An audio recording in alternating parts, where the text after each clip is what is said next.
Bé, ja fa molt d'anys que hi crec molt amb això de que les persones que venen de fora, una de les maneres millors d'integrar-se, de formar part de la nostra terra, és en la llengua.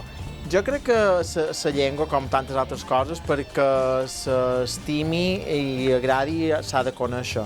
La veritat que estic molt contenta i he trobat una obertura molt àmplia i moltes ganes aquí de créixer, de donar a conèixer, de compartir i tot això crea una força molt potente. M'ha agradat molt l'experiència. He xerrat amb gent diferent i sobretot he perdut la vergonya.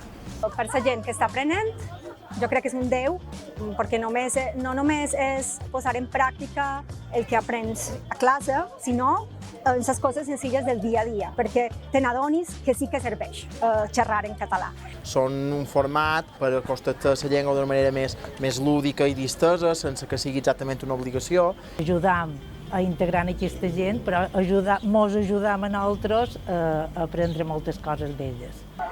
Al final és tenir l'oportunitat de tenir una immersió lingüística i també per conèixer altra gent, per compartir i bé, per gaudir també de la llengua. Coneixes més les persones, veus persones que tenen una bona predisposició cap a la cultura. Se trata de la cultura local, no? I la forma d'entrar-hi a través de la llengua crec que per jo és la millor.